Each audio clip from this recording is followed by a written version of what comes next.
Good morning, Ridgely Stags. Today is Monday, January 13th, 2025. Welcome to another exciting edition of RMS News, bringing you all the latest updates, announcements, and fun events happening around the school community. I'm Derwin. And I'm Juliana. We will be your hosts for today. And please stand for the Pledge of Allegiance. I pledge allegiance to the flag of the United States of America and to the republic for which it stands, one nation, under God, indivisible, with liberty and justice for all. And for our school code of conduct, we are respectful, responsible, and ready to learn. Please be seated. Now back to our hosts. Math 24 Club will meet tomorrow after school in room 115 until 4. If you are interested in participating, please make sure to get a permission slip outside of room 115. All students will need to sign. Oh Lord!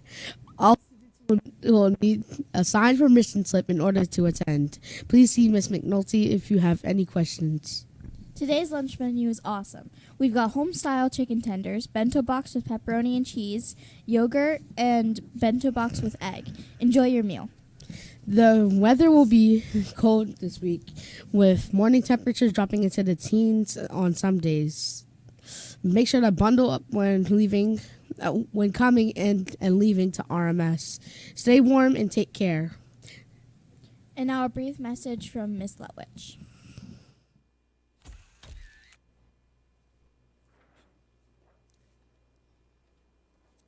Good morning, everybody. How are you?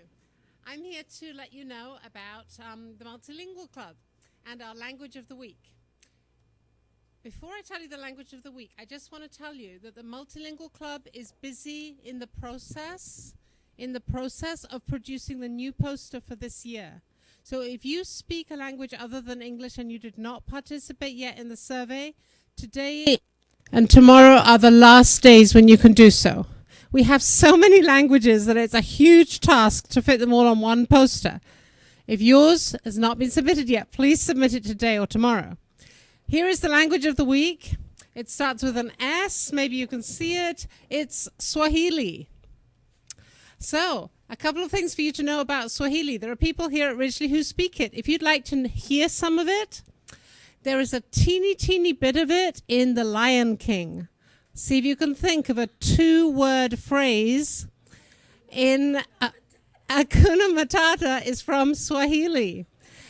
Yeah, and so ask one of your friends, maybe if you know they speak an African language, it could be Swahili. Swahili is used in several countries, and it's a language that is very, very stable and has masses of resources in it. For example, it's used in schools, it's used in universities, there is literature, there are newspapers, there are periodicals, there's radio, there's TV, there are videos you can find online, there's dictionaries, there's masses of grammars, there are texts, there are Bibles, all in Swahili.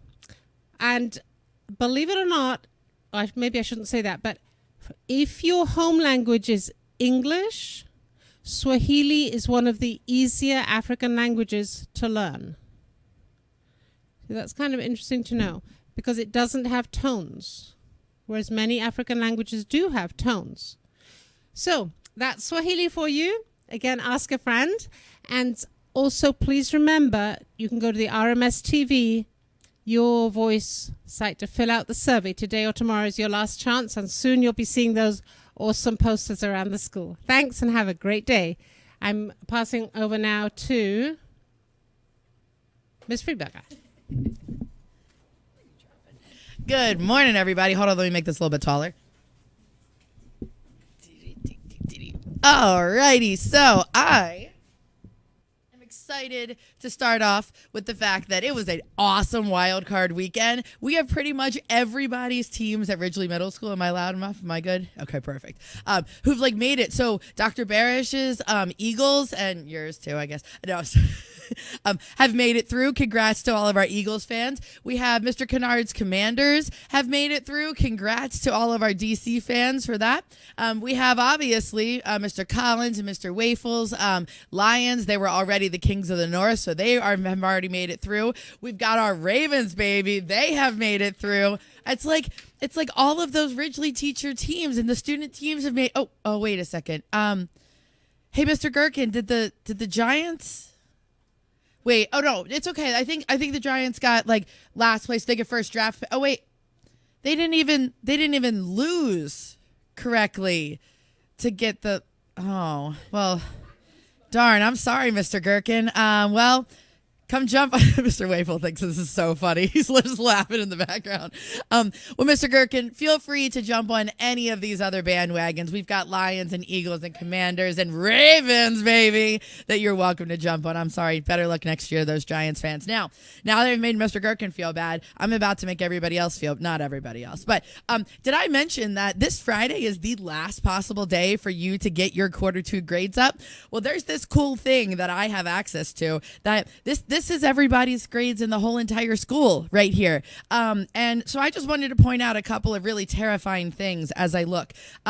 Did you know, students, that there are 150 students that currently have an E in ELA? Now, I know ELA starts with an E, but that doesn't mean that's the grade you're supposed to get.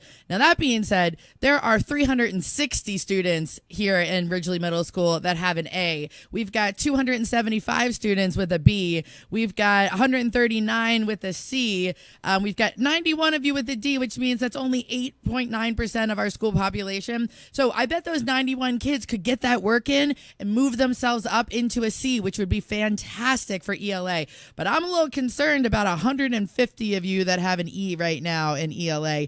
You definitely need to be looking at your Schoology, and you definitely need to be getting all of those assignments turned in. Maybe it's drills, maybe it's a reading or writing thing, maybe it's a PBA, maybe it's whatever, but you definitely need to get those in. Now, I will also say I have this really amazing idea. I know all ELA teachers do these like things called what are they? Reading checks.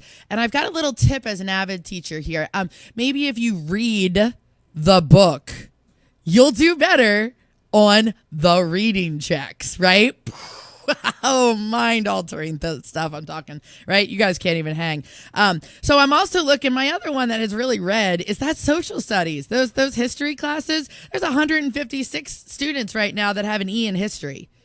Yikes. I think we need to do some stuff there. 63 with a D. Don't worry, we've got 443 of you got an A. You're crushing it. We've got 236 of you with a B. We've got 118 of you with a C. And I will guarantee you, if I went in, because I can see everybody's grades, if I went in and looked, I guarantee you a lot of those people with E's are because they have missing assignments. Okay? And as someone who works with kids all day long on helping them bring up their grades, those 156 E's and 63 D's in history, if you open your binder and you dig through, I bet you have a paper that you can turn into your history teacher that would give you some credit to be able to bring up your grade. Okay, guys, this goes across the board. Same thing for math. We've got 366 of you with an A in a math. We've got 305 of you with a B. That's awesome, guys. And you know what's kind of cool? There's only 67 students right now with an E in math. That's pretty good, guys. That means we're doing fairly well in math overall. I think that's really, really awesome. I would like to have the conversation with the 4 kids that have an E in gym right now in PE. I would like to have a chat with you on what's going on there, making sure that you're getting your work done, okay? Science. I got to mention science. There's 83 E's in science right now, Mr. Wafel. I bet some people have some assignments that are sitting in their drive or sitting in their OneDrive or their Google Drive or sitting in their binders that if they just turn them in, their grades are going to go up. Madame Lutwich, while you are here, there are 22 kids that have an E in world languages, but there's 635 that have an A. And 188. Oh, I hear some me's over here. We've got some great grades here at Ridgely Middle School, guys. There is more blue, which is A's, and greens and yellows than there are reds. But pretty please save your grades. You've got 4 days left to get these things turned in. You got to get them in. You have to get those redos done. You got to do all of this to save those quarter 2 grades. I don't want to see any red. when I open this up tomorrow and look and see who needs help with getting their stuff in. I want you guys to use your time. I want you to use advisory today. If you're not getting pulled for something else, I want you to be looking at your grades and I want you to be pulling them up, because I, along with a lot of other people in this building, have access to see every single one of these grades, and we want you to do well and we want you to turn in your work and give your best effort all of the time. So that being said, globally competitive graduate, A game, all of those things. I don't see Dr. Barish today, but I think I covered all the bases for that. We're going to pass it back over to our anchors, and I hope you have a fantastic day. Do your work. That's all for today's edition of RMS News. Today is a B-Day. Every day we strive to be respectful, responsible, and ready to learn. Let's continue to show kindness and respect to everyone around us. Have a great day. Hey, right on the bell.